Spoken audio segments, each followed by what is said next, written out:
कुछ नए ऐसे हमारे दोस्त हैं जो कि नए फार्मर बनना चाहते हैं या बिजनेस स्टार्ट करना चाहते हैं। 15 से 20 लाख रुपए इन्वेस्टमेंट है। 15 से 20 लाख में कितनी भैंसें आ जाएंगी? दूध के लिए ये नीली रावी जो है, ये कुंडी नस्ल जो है, तो ये सही मानी जाती है, लेकिन ये यहाँ हमारे पुख्तनख्वा में मिलना बहुत मुश्किल होता है। वो शौक हमेशा नुकसानदेह होता है, ऊपर से नीचे लेके आता है कि जिस शौक से आपको कोई फायदा ना हो। अगर मैंने भैंसें पाली है और मुझे 100 लीटर दूध आ रहा है, मैं उसे बेचूंगा कहाँ पर? जानवरों के रंग पे ना जाया करो, नस्ल पे जाया करो, देखो उसमें वो पॉइंट्स जो है। के पास तो यहाँ पर गायें भी हैं, भैंसें भी। रीडर आप अपने इस्तेमाल करते हैं। भैंस का अगर बच्चा हो जाए तो उसे कितने टाइम माँ के साथ रखना चाहिए, यानी कि दूध पिलाना चाहिए? क्या कहो, इतना हलाल रोजगार है कि इसको आप सही नजर से देखो तो यकीन मानो ये आपको सही नीचे से ऊपर तक लेके जाएगा। लेकिन अगर आपने बुरी नजर कर दी ऑटोमेटिक आपको भी गिराएगा। अगर एक कैमरामैन दिखा ये सारा जगह देखो जितना है, तो ये शुक्र अल्हम्दुलिल्लाह मेरा अपना है। बड़ा जगह होनी चाहिए ताकि आपको किसी चीज की टेंशन ना हो। एक बीमारी के बारे में आपको ये भी बताऊं, ये टेम्परेचर जो है ना, ये बीमारी नहीं है, ये बीमारी की अलामत है। कि फार्म पे मजदूर रखना जरूरी है या नहीं? अगर कोई मेरे साथ शर्त लगाना चाहे तो भी मैं लगा सकता हूँ। 8 लीटर से ज्यादा बेंस बहुत हाई क्वालिटी की हो तो नहीं कर सकती। इसी वजह से मैंने ये 1,30,000 रुपए की ये खरीदी थी। इसका मुनाफा मैं आपको दिखा दूं। खिलाया 20 के 2 बच्चे थे, 3 बच्चे थे, इसके साथ 3 नर थे। घोड़ा भी आपने पाला हुआ है? हाँ जी, तो बस इसको शौक भी होता रहता है। हाँ, इस पे सवारी भी करते हो। फार्म पे अगर हम देखें ना तो गोबर होता है। हाँ, गोबर से हम कैसे फायदा ले सकते हैं? जीरो से हीरो तक जाए तो फिर वो सही होता है। डायरेक्ट एक बंदा हीरो बनना चाहे तो फिर वो काम नहीं करता, उसमें नुकसान होता है। अस्सलाम वालेकुम व्यूअर्स, मैं हूं मोहम्मद इजहार अली शाह और आप देख रहे हैं मेरा यूट्यूब चैनल इजहार अली शाह। उम्मीद करता हूं कि आप सब खैरियत से होंगे। आप लोगों की रिक्वेस्ट पर हम कहां कहां जा रहे हैं भाई। इस वक्त मैं मौजूद हूं मलक वकास भाई के साथ। मलक वकास भाई आप लोगों को पता है कि सोशल मीडिया पे जो है काम कर रहे हैं और किसी तारुफ के मोहताज नहीं है। आज इनका जो है फार्म विज़िट किया हुआ है और आप लोगों को इस बिज़नेस के हवाले से इंशाल्लाह आगाही देंगे और टिप्स भी देंगे कि अगर आप लोग ये बिज़नेस स्टार्ट करना चाहते हैं तो किस तरीके से स्टार्ट करना चाहिए, कितने गायों भैंसों से जो है आप लोग स्टार्ट ले सकते हैं। तो अगर आप लोग चाहते हैं कि मज़ीद ऐसी वीडियोस बनाएं तो अभी चैनल को सब्सक्राइब कर दें और साथ में बेल आइकन को दबा दें ताकि आप लोग को हमारी हर नई आने वाली वीडियो मिल सके। तो आज की वीडियो को स्टार्ट करते हैं। मलक साहब, सबसे पहले तो जो हमारे ऑडियंस है जिनको पता नहीं है तो आप अपना तारुफ करें और इस वक्त हम कहाँ पर मौजूद है, यानी कि फार्म कहाँ पर है? इस वक्त हम तो ये नौशहरा डिस्ट्रिक्ट है और विलेज जजाखिल पायान है नौशहरा में जी। और इधर हमारा ये जो फार्म है ये इधर वाकई। कितने टाइम से जो है आप फार्म चला रहे हैं? तकरीबन मैं बचपन से जैसे पैदा हुआ, वो बड़ों की वो बात है कि पाँव रखी है तो इसी में रखी है। ठीक है। हमारे बाप दादे का ये शोबा है और काफ़ी टाइम से कर, लेकिन जब खुद मैंने संभाले तो तकरीबन 6 साल हो गए कि अभी मैंने खुद संभाले। ठीक है। अच्छा मलक साहब, ये बताइएगा कि फार्मिंग के अलावा आपने जो है क्या किया हुआ है? फार्मिंग के अलावा तो मैंने ये DVM की है और गोमल यूनिवर्सिटी से। अच्छा। और इसके अलावा अभी भी एजुकेशन मेरी जारी है। उसके अलावा बस हर कोई वो मेहनत करता है ना। जी जी जी। तो अभी जारी है। वेटरनरी कोर्स किया उन्होंने? हाँ जी, वेटरनरी तो डॉक्टर मतलब ऑफ ये आपने वेटरनरी फील्ड की मेडिसिन। वजह से आपने जो है ये असल में अगर यकीन मानो तो मुझे ख़ास शौक इससे, ये जो मैंने DVM की है जी। इस पे ना नौकरी का शौक है और ना इससे पैसे कमाने का। बस सिर्फ ये इसीलिए किया है कि मेरा ये जो फील्ड है, ये जो फार्म है, तो इसको मैं फ़रोग़ दे सकूँ और आगे ले जा सकूँ। ठीक है। हाँ जी। अच्छा, हमारे कुछ व्यूवर्स हैं, आपको जैसे पता है कि हम बिजनेसेस को प्रमोट करते हैं, तो हाँ ये जी। भी एक बिजनेस है।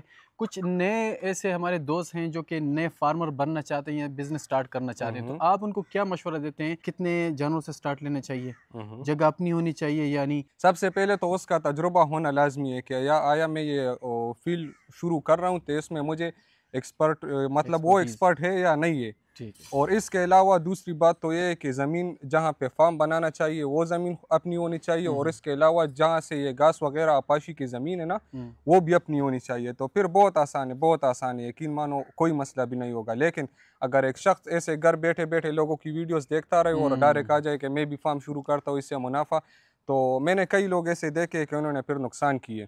मतलब जो लोग ऐसे होते हैं कि उनको बस अपने आप पे एतमाद हो कि मेरे साथ कोई लेबर वगैरह हो भी ना तो मैं हैंडल कर सकता हूँ। कम से कम इसकी बीमारियों के बारे में उसे पता हो, इसके केयर करने के बारे में। बेशक खुद ना करें, ये मैं नहीं कहता, ये शर्त नहीं है कि वो खुद करे, लेकिन शर्त ये है कि वो खुद फार्म पे मौजूद हो, बीमारियाँ जानता हो, इसका पालना, इसका केयर सब कुछ जानते हो, तो फिर ये बड़े आसान होती है। ये बताएंगे किस किस्म का जो है इनको एक्सपीरियंस चाहिए होगा? किसी फार्मर के साथ बैठना होगा या किसी के साथ लेबर के तौर पर काम करना हो, क्या तरीका करना होगा? बस वो तो हर किसी का अपना अपना काम है। जिस कुछ लोग ऐसे होते हैं यूट्यूब से भी मदद ले सकते हैं, जहाँ से भी हो किसी के पास बैठ सकते हैं, कोई ऐसा दोस्त हो जिससे ये इंफॉर्मेशन ले सके और उसके फार्म पे जाया करे। अब अक्सर ऐसा भी मैंने देखा है, मतलब इसको ऐसा लेबर मिल जाए या ऐसा वर्कर के वो भी एक्सपर्ट हो इस चीज़ में, मतलब इनमें हमने देखे ऐसे ऐसे लोग होते हैं जो वर्कर है वो सही एक्सपर्ट होते हैं, मतलब वो बचपन से बड़े होते हैं इसी काम में वो होकर आते हैं ना, तो उसको भी रखना चाहिए तो भी ठीक है, लेकिन कम से कम कुछ ना कुछ तो उसके जहन में इसके बारे में आइडिया होना चाहिए, तो फिर बहुत आसानी होगी। बिल्कुल डल माइंडेड जो है आपने यहाँ पर नहीं आ जाना भाई कि बस मैंने गाय ले ली और मैंने शुरू हो जाना है। अच्छा ये बताएं कि कितने इसका मुनाफा भी किसी के साथ किसी से कम नहीं है, लेकिन नुकसान भी किसी से कम नहीं है। ये बात आप जो लोग भी फार्म करना चाहते हो तो ये जहन में पहले से डाल ले, नुकसान भी है और फायदा भी है, दोनों है। हमारा दादा कहता था ना कि अब अगर आपको कोई कहे कि यार एक फार्मर जहाज पे घूम रहा है तो भी मानो, और अगर कल कहे कि वही फार्मर भीख मांग रहा है तो भी मानो। ऐसा काम है इसका, मतलब सब कुछ हो सकता है। हाँ जी। ठीक है, कितने गायों से जो है वो स्टार्ट लेना चाहिए? स्टार्ट तो अगर एक बंदे के पास इन्वेस्टमेंट ज़्यादा भी हो लेकिन वो कोशिश ज़्यादा की ना करे ना, हर चीज़ कम तादाद से जब लेके जीरो से हीरो तक जाए तो फिर वो सही होता है। डायरेक्ट एक बंदा हीरो बनना चाहे तो फिर वो काम नहीं करता, उसमें नुकसान होता है। अच्छा भैंसें अच्छी हैं या गाय?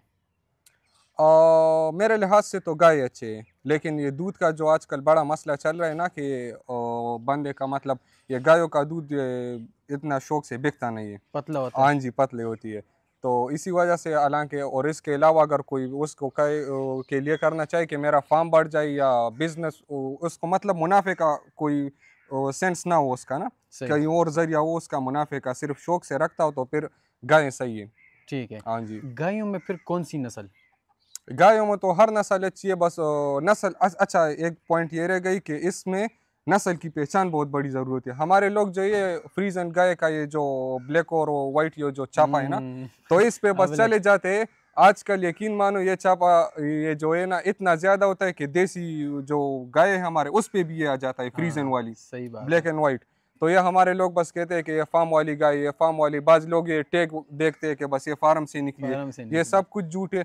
कम से कम नस्ल के बारे में तो बहुत ज़्यादा आपको एक्सपर्ट होना चाहिए। बेशक गंदे रंग की हो लेकिन रंग पे ना जाया करो, ठीक है, जानवरों के रंग पे ना जाया करो, नस्ल पे जाया करो। देखो उसमें वो पॉइंट्स जो है तकरीबन, अगर मैं कहूँ इस पे एक वीडियो मैंने यूट्यूब पे अपलोड की भी है कि तकरीबन मैंने 25 ऐसे पॉइंट्स दिखाए कि गाय में ये होना चाहिए तो ये दूध की गाय होनी चाहिए। अच्छा, हाँ जी। तो वो कौन सी नस्ल है?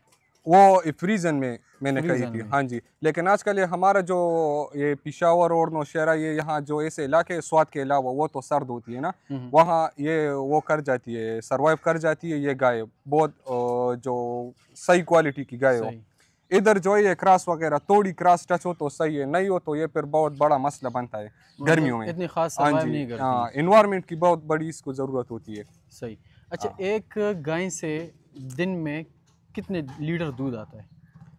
एक गाय से जो नॉर्मल गाय है तो दिन में तकरीबन 18, 16, 18, 15 से लेकर 18, 20 तक नॉर्मल गाय की रेंज है। ठीक है। सही गाय हो जो मैं आपको ये पॉइंट्स बता रहा हूँ कि मैंने की ये पॉइंट्स सारे उसमें हो तो तकरीबन 30 तक भी चली जाती है। अच्छा। लेकिन वो बहुत कम जाती है, क्योंकि ज़रूरी ये नहीं है कि बस आपने एक गाय में ये पॉइंट्स देख ली तो बस ये 30 तक जाएगी।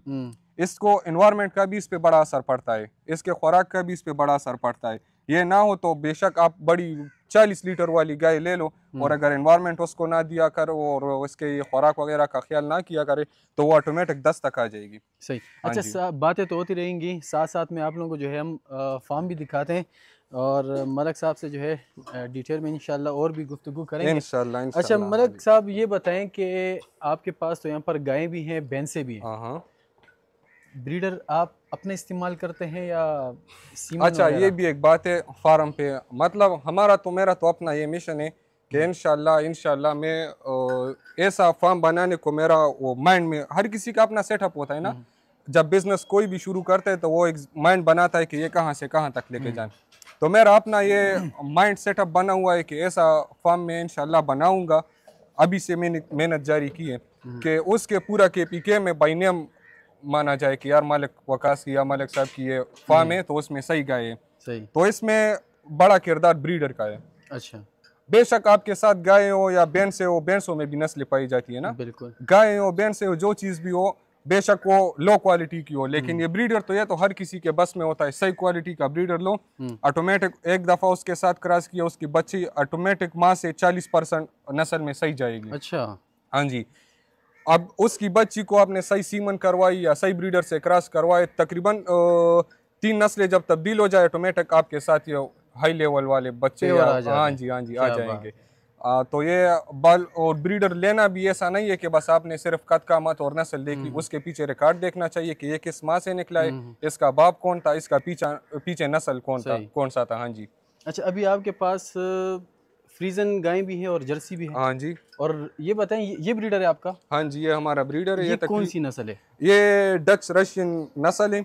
अच्छा। हाँ जी, ये बहुत मेहनत से मुझे मिली है। अभी तकरीबन 16-17 महीनों का हो गया है ना। अच्छा, हाँ, इससे तो ब्रीड वगैरह ली आपने? इससे ब्रीड अभी नहीं ली। अच्छा, नहीं ली। नहीं ली, लेकिन अभी इरादा है इंशाल्लाह फर्दर ये मेरा फार्म पे बूढ़ा ही होगा, इधर ख़त्म ही होगा, जितना मेरा इसमें दम और हम में हो ना, तो इंशाल्लाह इससे ब्रीड लेंगे। सही। अच्छा, ये ब्रीडिंग के किस टाइम पे काबिल हो जाते हैं? कितनी उम्र में ये ब्रीडिंग करना स्टार्ट ये तो खुराक पे डिपेंड करता है। सही खुराक को अभी भी गाय क्रॉस कर सकता है। अच्छा। लेकिन इस पे खुराक हमने नॉर्मल इसी वजह से की है कि ये मस्ती ना करे, हाइट करे, सही हो जाए ना। सही। तो इसी वजह गर्म खुराक दो तो तकरीबन 17-18 मंथ्स में ये क्रॉसिंग के काबिल हो जाता है। सही। और इवन जो नॉर्मल होता है तो वो 2 साल से जब बढ़ जाए तो बस वो क्रॉस के लिए तैयार हो जाता है। ठीक है। अच्छा, ये बताएं कि इनमें इन बीमारियां जो है किस मौसम में कौन कौन सी बीमारियां आती हैं? आजकल के मौसम में तो बस इनका ये बुखार वगैरह बीमारियां ज्यादा आती है। ठीक है। और ज्यादा बीमारी इनमें उसमें पाई जाती है ये गर्म मौसम में। अच्छा। हाँ जी। तो ये कौन कौन सर सी में इसके बीमारियां पालना सारा आसान है।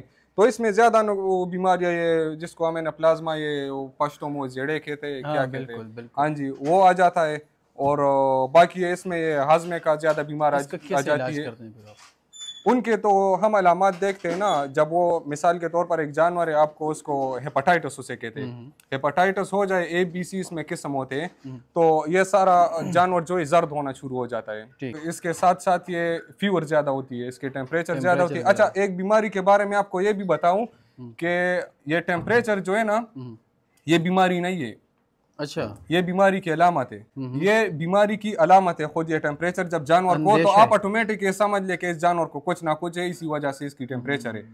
सबसे बड़ी ये अलामत हो है ना कि टेम्परेचर जिस जानवर की हो तो समझ लो इसमें कुछ ना कुछ, बेशक आपको नजर ना आए बाहर अंदर कोई मसला हो, लेकिन मसला हो टेम्परेचर बीमारी की अलामत होती है। ठीक है। हाँ जी। तो उसको फिर किस तरह डायग्नोज करते हैं? तो बस इसकी डायग्नोज इस तरह ये टेम्परेचर को होता हो, हम नॉर्मल ये मिलाक्सिकम वगैरह, ये जो पैरासीटामोल या फार्मूलाज वगैरह ये तो कर लेते हैं ना। सही। लेकिन ये टेम्परेचर वाहिद एक ऐसी चीज है कि ये घरेलू नुस्खों से नहीं जाती।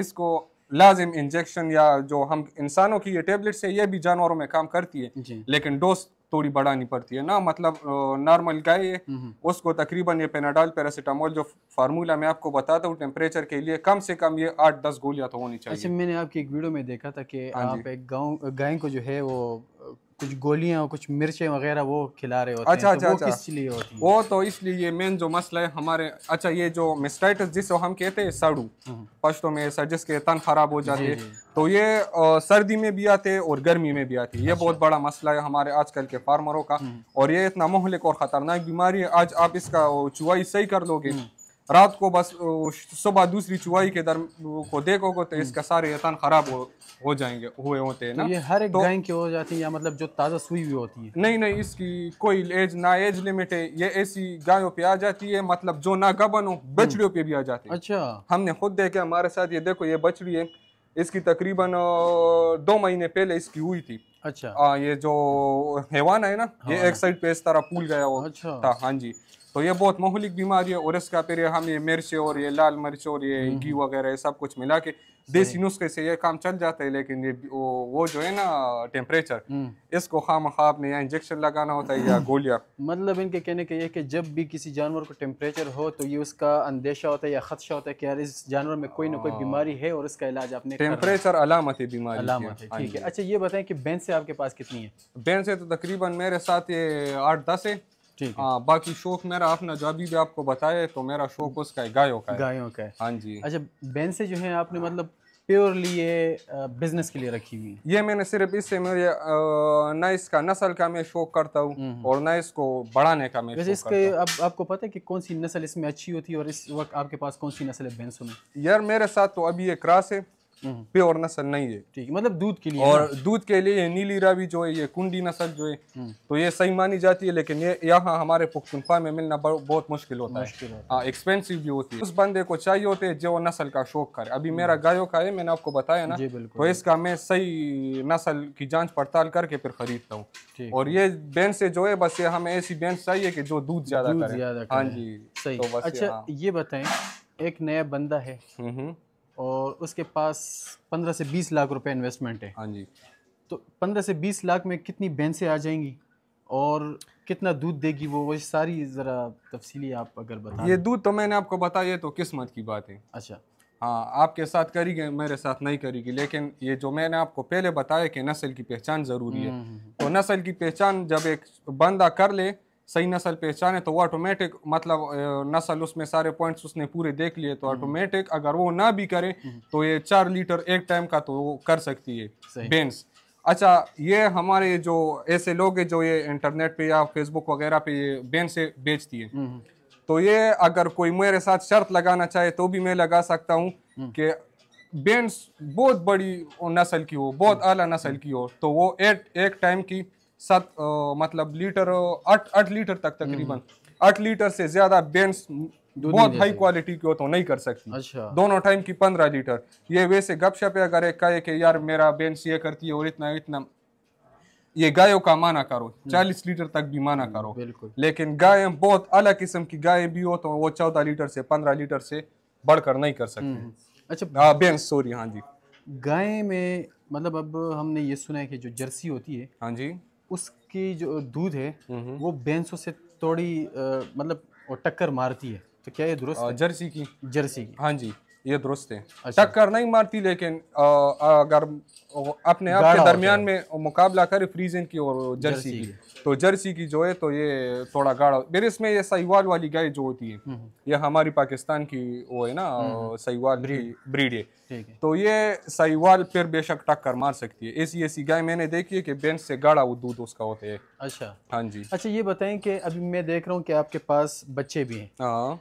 तो एक भैंस का अगर बच्चा हो जाए तो उसे कितने टाइम माँ के साथ रखना चाहिए, यानी कि दूध पिलाना चाहिए? उसकी तकरीबन कम से कम ज़्यादा से ज़्यादा जितना भी होना चाहिए, लेकिन कम से कम 3-4 मंथ्स तक तो पिलाना चाहिए। अच्छा, मंडियों में हम देखते हैं जितने ये जो भैंसें पालते हैं तो 10 दिन और 15 दिन के बच्चे, महीने के बच्चे वो मंडी में बिक रहे होते हैं, ये जुल्म है और वो सर्वाइव भी नहीं करते, मर जाते हैं। जुल्म है, इसका मैं सरासर खिलाफ हूँ। ये फार्म वाले सिर्फ इसलिए करते हैं, मतलब इनका ये पानी देना, ये पालना वगैरह सब कुछ, छोटा बच्चा भी हो लेकिन बड़े जानवर जितना ये ख्वारी मांगती है, तो ये बड़े फार्मर्स का अक्सर ये सोच होता है कि बस ये डायरेक्ट बचपन में ख़त्म कर देते हैं, बस फिर माँ के लिए उसके वो हिसाब किताब बराबर होंगे, जगह जिसके पास नहीं होती। लेकिन ये सरासर जुल्म है। वो पालना ना पालना वो तो एक साइड पे कर, लेकिन इंसानियत है, तो ये जुल्म कर रहे हैं, तो इसके मैं खिलाफ हूँ। ठीक है। अच्छा थोड़ा सा अभी बिजनेस के हवाले से एक और बात पूछते हैं, दिन में इन भैंसों से आपको कितना दूध आता है टोटल एक टाइम का? एक टाइम मतलब दिन में जितना आप एक टाइम का बेचते हैं? एक टाइम का तकरीबन मेरे को 90-100 लीटर एक टाइम। दोनों टाइम अगर 200 लीटर ना हो तो 180 तो आ जाती है। अगर मैंने भैंसें पाली है और मुझे 100 लीटर दूध आ रहा है तो मैं उसे बेचूंगा कहाँ पर? कुछ लोग अपने वो दुकान कर लेते हैं, कुछ डेरे पे सेल करते हैं, लेकिन हमारा जो है तो हमने ठेका लगाया हुआ है, उधर पिशावर का एक बंदा आता है। अच्छा। तो उसी के साथ बस यहाँ हम सिर्फ दूध चुवाई करके निकाल देते हैं, उधर रख देते हैं, और बस बाकी उसका काम है, बारिश हो जो भी हो, बस इधर से निकल गया उसके काती में लिख दिया, बाकी इधर पड़ा रहे, ले गए। वैसे आप क्या समझते हैं, क्या ज्यादा बेहतर होता है, खुद बेचना या ठेके पे कर देना? खुद बेचना सही है। खुद बेचना सही है। फार्म पे बिके तो ये बहुत सही है, तो उसमें फायदा, क्योंकि हाँ फायदा तो होता है, तभी तो वो आके आपसे खरीदता है ना। वो मतलब कितने पे लीटर लेके जाते हैं और आम आवाम को हम कितने पे? वो हमसे शेर पे लेके जाता है। अच्छा। शेर से लीटर में जो है 5 पाव बनते हैं। अच्छा। किलो। मतलब वैसे किलो में 4 लीटर हाँ, 4 किलो पाव बनते हैं। हमसे सपोज करते हैं ना, हमसे 250 का वो शेयर ले जाए, वो जब बाजार में मतलब सेल बेचता करता है। है, बेचता है, तो वो वही 250 का बेचता है, लेकिन वो किलो पे बेचता है, तो किलो में ऑटोमेटिक उसको एक पाव रह बच जाते, बच गए, तो वो आप 50 रुपये, तो वो उसको 300 रुपये बनाते। सही सही। हाँ जी। अच्छा, मकसद सिर्फ ये है कि अगर आप जो है बेशक कम रखें गायें या भैंसें, लेकिन खुद बेचें तो आपको फ़ायदा ज़्यादा होगा। खुद बेचे तो ज्यादा अच्छा, होगा। ये बताएं कि फार्म पे मजदूर रखना ज़रूरी है या नहीं? खुद एक बंदा कर सकते हैं तो मजदूर को रखना नामुनासिब है। अच्छा। लेकिन हमारे ये लोग तो बस इधर ये करते कि ये लोग क्या कहेंगे, और ये गंदे कपड़े, और ये वो ये, लेकिन ये इतना मैं आपको क्या कहूँ, इतना हलाल रोजगार है कि इसको आप सही नज़र से देखो तो यकीन मानो ये आपको सही नीचे से ऊपर तक लेके जाएगा, लेकिन अगर आपने बुरी नज़र कर दी तो ऑटोमेटिक ये आपको भी गिराएगा। बड़ी दूसरी बात इसमें ये है कि ये वो जो हम पश्तो में कहते हैं ना, मुर्दार और पलीत, ये गंदा गंदा आदमी को बिल्कुल नहीं मानती। ये मेरा क्वेश्चन था।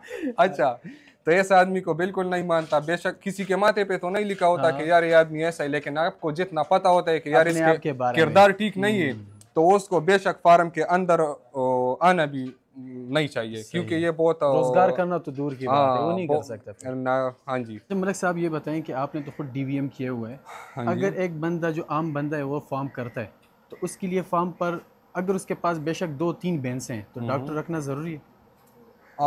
डॉक्टर रखना तो मैंने आपको ये पहले बताया, तजुर्बा जो ये तो सही है। इसके अलावा अगर कोई चाहे कि मेरा ये फार्म नीचे से ऊपर तक जाए, तो उसको कम से कम ये अगर कोर्स ना किया जाता तो कम से कम इसकी कुछ क्लासेस है, आजकल शॉर्ट क्लासेस होती है। अच्छा। 25 दिन की, 30 दिन की। ये यूट्यूब सबसे बड़ा आपका स्कूल भी और सब यूनिवर्सिटी है। हाँ, यूनिवर्सिटी है, इससे वो हासिल करे गाइडेंस, लेकिन कम से कम आपको कुछ तजुर्बा होना चाहिए। और डॉक्टर वगैरह ये तो मैं नहीं मानता, इसलिए तो मैंने आपको कहा कि मैंने खुद ये चीज़ की है। तकरीबन 5 साल हुए हैं मैंने खुद अपने फार्म पे ना C1 इंसेमिनेशन के लिए डॉक्टर को मंगवाए और ना कोई और इलाज के लिए। इसमें ऐसा केस हमारे साथ आ जाता है, मतलब ये डिलीवरी के दरमियान ये बच्चा ये जिस बैग में होता है ना, वो बैग ऐसे वो क्या कहते हैं घूम जाते हैं, तो इसका ये ऐसे खुलता है, लेकिन जिस तरह शापर की तरफ ये घूम जाए तो फिर इसकी ये मुंह बंद हो जाती है। अच्छा। तो फिर इसको हम एक हाथ में उस बैग को जानवर के अंदर वो हाथ करके उस बैग को एक हाथ से पकड़ा होता है। अच्छा। और इधर नीचे लोग जो वो चांटिया देते हैं जानवर को कि वो वल जो आया हुआ है वो खुल जाए। तो वो केस जिसको हम डिस्टोकिया कहते हैं, वो सारे केसेस आजकल तकरीबन डॉक्टर 20 से 25 हज़ार रुपये सिर्फ उस केस के लेते हैं। तो वो भी मैं खुद करता हूँ। शुक्र अल्हम्दुलिल्लाह, अल्लाह ने इतना काबिल अभी बनाया है कि जो भी फार्म के मतलब जो भी काम हो वो खुद कर दें। हाँ, देसी नुस्खा भी हो वो भी साथ इंशाल्लाह मौजूद है, वो मेडिसिन वाला वो भी है। सब अच्छा, कुछ चारे इंशाल्लाह के है। हवाले से हमें बताएं कि जो आपके पास दूध वाले जो जानवर हैं उनको किस किस्म का आपको चारा देना चाहिए ताकि वो दूध अच्छा करे? दूध वाले जानवर को तो ये सबस चारा, बेशक जिस चीज़ का मौसम हो जो भी हो, लेकिन सबस चारा उसको ज़रूर देना चाहिए। ये खुशक, ये भूसा वगैरह, ये जो है ये हमारे ये जो पिशावर या खार में जो लोग होते हैं ये अपने साने के लिए ये सब कुछ डालता है, लेकिन इसके बजाय अगर ये सबस चारा डाला जाए तो इस पे दूध भी ज़्यादा करती है। हाँ, इस एक बात है कि जानवर की सेहत थोड़ी कमज़ोर होती है। अच्छा। लेकिन उसके साथ साथ आपने वो बाकी वो प्रोटीन वगैरह जो आपने बराबर रखने, तो ये फीड वगैरह सही करनी है, तो इसके साथ साथ जानवर आपका सही रहेगा। और ये जो जानवर दूध नहीं करते तो उसको ये खुशक चारा जैसे ये बूस वगैरह है ना, ये सही है, इसके साथ फिर वो सही बड़े होते हैं। तो आप क्या समझते हैं कि इसके लिए जगह अपनी चाहिए होती है या इजारे पे लेना चाहिए? तो मैंने आपको बताया, अगर एक कैमरामैन दिखाए ये सारा जगह देखो जितना है, तो ये शुक्र अल्हम्दुलिल्लाह मेरा अपना है जी। हाँ, तो इस तरह बड़ा जगह होनी चाहिए ताकि आपको किसी चीज़ की टेंशन ना होनी चाहिए, मतलब जहाँ गोबर डालनी हो, जहाँ काम जो भी हो बेशक, लेकिन जगह अपना होना चाहिए। अभी अगर मैं किराए के जगह पे रहता तो ना मैं अपनी उससे अपनी मर्जी से वो कुछ भी नहीं कर सकता, ना आबादी कर सकता था, क्यों मालिक से इजाज़त लेनी पड़ती, मालिक की मन्नतें करनी पड़ती थी, वो किराया बढ़ा देता था ऊपर से। तो ये सबसे बड़ा टेंशन जगह की है। इसके अलावा ये मैंने आपको बताया कि ये फसल को घास वगैरह के लिए जो वो भी अपनी होनी चाहिए, ज़मीन अपनी होनी चाहिए। ठीक है। तो फिर इंशाल्लाह ये सही मुनाफा अगर एक बंदे के पास सहूलत नहीं, वो अपनी ज़मीन नहीं ले सकता, फार्म का चलो कुछ ना कुछ एडजस्ट कर लेगा, अब चारे के लिए वो ज़मीन नहीं ले सकता, वो तैयार खेत ले सकता है, वो सही है? चारे के लिए तैयार खेत ले सकते हैं, लेकिन मैंने आपको कहा कि बस फिर तो ये कुछ मजदूर को देगा, कुछ चारा मतलब इतना कुछ खरीदेगा। बचेगा नहीं। हाँ, इतना कुछ बचेगा नहीं, बचेगा ये नहीं कि नहीं बचेगा, हम्म, लेकिन मतलब कम बचेगा, इतना ना जितने आपने इन्वेस्टमेंट की हो तो जी। इतना ना नहीं बचेगा। हाँ, इसके अलावा अगर वो कहते तो ये इजारे पे वो ले सकते हैं, मतलब ये फसलें होती हैं ना जिन लोगों को जरूरत नहीं होती वो खुद साल नहीं के काश्त कर सकते। 50-60 हज़ार रुपये मिल हाँ जाए। हाँ जी, हाँ जी, तो इसी तरह कर ले तो भी ये सही है फिर। ठीक है। हाँ अच्छा, जी, घोड़ा भी आपने पाला हुआ है, हाँ जी। तो ये किस मकसद के लिए? ये तो बस इसको शौक भी होता रहता है इस पे, हम्म, और इनको ये, सवारी करते हैं इस पे क्या नहीं, रेड़े के हाँ लिए? इस पे सवारी भी करते हूँ, अच्छा, और लेकिन खास मकसद जो है ना तो इसको मैंने रेड़े के लिए पाला हुआ है। ठीक है। हाँ जी, अच्छा, एक क्वेश्चन जो शायद लोगों को अजीब लगे, हाँ जी। लेकिन फार्म पे अगर हम देखें ना, हम्म, तो गोबर होता है। हाँ। गोबर से हम कैसे फ़ायदा ले सकते हैं? गोबर से तो फायदा ये होता है कि बस ये मैंने आपको कहा जिन्होंने अपनी ज़मीन रखी होती है हम्म, तो बस इसको तो ये फ़ायदा है कि गोबर लेके जाए, बाकी ये बेचता भी है बेचता भी है, मतलब एक बंदा है उसको खुद ज़रूरत नहीं होती, हम्म, तो ये ज़्यादा फार्मर्स हमारे इधर भी आ जाते हैं ना कि उनको पता भी होता है कि इनकी हम्म, ज़मीन अपनी है, हाँ, लेकिन इसके बावजूद भी वो आ जाता है मांगते उधर, हैं। हाँ जी, कि मतलब हमें सेल शार्टेज कर दो। चल रही है गोबर की। शार्टेज बिल्कुल चल रही है। गोट फार्मिंग के हवाले से बताएं कि गोट फार्मिंग का ख्याल है कि नहीं? हाँ, गोट फार्मिंग का तो मेरा इरादा है, और इंशाल्लाह ये व्यूअर्स को भी फिर वीडियो बनाएंगे, हम्म, दिखाएंगे, इनका भी शौक को थोड़ा रोशनी डालेंगे कि ये भी सही करे, लेकिन फार्मिंग का गोट का भी इरादा है क्योंकि ये सारा एक ही फील्ड में आता है, ये मुर्गियाँ और ये सारा कुछ जो है ना ये बैंड से लाइफ ये, स्टॉक। हाँ लाइफ स्टॉक सारा आता है, लेकिन ये मुर्गियों की जब वो आती है, आ गई पोल्ट्री फार्म, हम्म, तो एक तो वो अंडों वाली होती है ना, हम्म, लेकिन मैं शौक के असील। तौर पे असील जो है थे हाँ, लड़ाने का मैं खिलाफ हूँ, और बाकी जो चीज़ आप शौक से रखते हो शौक ऐसा किया करो, मतलब ये बाज लोग होते हैं वो मुर्दार जिसे हम कहते हैं ना, हम्म, वो शौक करते हैं जैसे कुत्तों वगैरह की हाँ, है। हाँ, हाँ, मैं खुद रखता हूँ, ये नहीं कि मैं नहीं रखता, हम्म, लेकिन मैं सिक्योरिटी पर्पस के लिए रखता हूँ, अपनी रखवाली के लिए। ठीक शौक है। ऐसा करना चाहिए मतलब जो कि आपका शौक भी हो और आपका पता हो कि इससे मुझे कुछ मुनाफा मिलता है, वो हम्म, शौक हमेशा नुकसानदेह होता है, ऊपर से नीचे लेके आता है कि जिस शौक से आपको कोई फायदा ना हो। फायदा ना ये हो। जैसे ये घोड़े वगैरह होते हैं ना, जिसका अभी मेरी ये घोड़ी है, हम्म, तो इसका मैं शौक भी करता हूँ और पर्पस ज्यादा से ज्यादा इसके लिए रखा है कि काम। इनको ये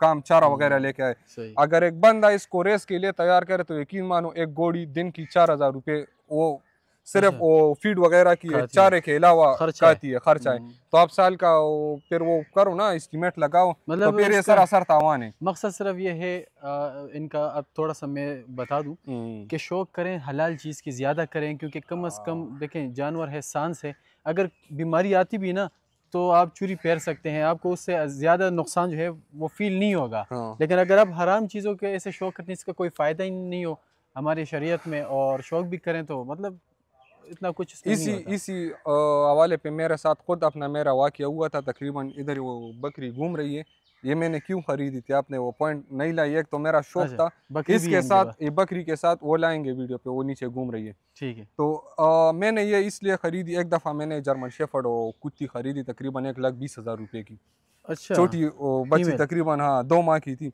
हम्म, वो जब बड़ी हो गई वो इस रेस के लिए तैयार हो गई ना, हम्म, तो बस वो मर गई। फिर अच्छा, दूसरी ख़रीदी तकरीबन उस टाइम 90,000 की, हम्म, और अभी ये जो गर्मी है तो इसमें वो मुझसे मर गई, वो भी खुद बड़ा हाँ। वो इतना वो कुछ खिलाता था, मतलब वो खुद चिकन नहीं खाता था, उसको देता था।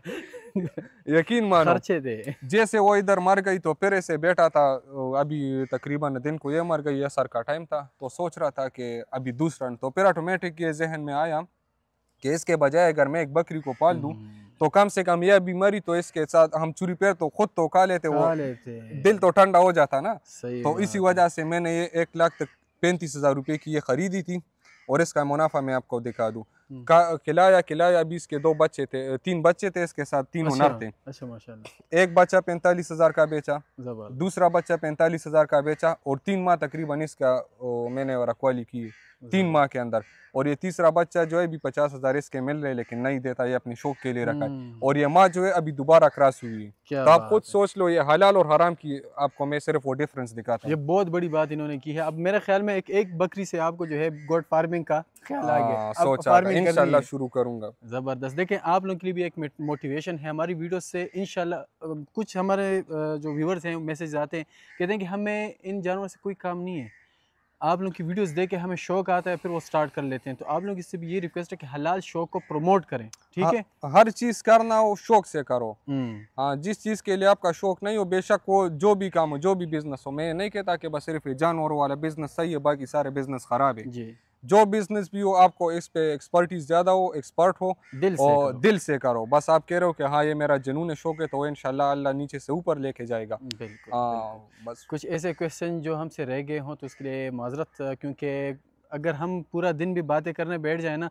तो मेरे ख्याल में 2-3 दिन ऐसे ही गुजर जाएंगे इस बिज़नेस के हवाले से। यकीन मानो ठीक है, बिल्कुल। अगर आप लोगों के कोई क्वेश्चंस है आप कमेंट में लिखें, अगली दफ़ा इंशाल्लाह वो क्वेश्चन हम अगर इनके पास आ गए किसी और फार्मर के पास, तो आप लोगों के जो क्वेश्चन हैं उनके जवाब आपको मिल जाएंगे। अभी अगर आप लोगों को वीडियो पसंद आई है तो शेयर ज़रूर करें, कमेंट बेहतरीन सा करें और सब्सक्राइब लाजमी करनी है, ठीक। मैं मिलूंगा आपसे नेक्स्ट वीडियो में, तब तक के लिए अल्लाह हाफ़िज़।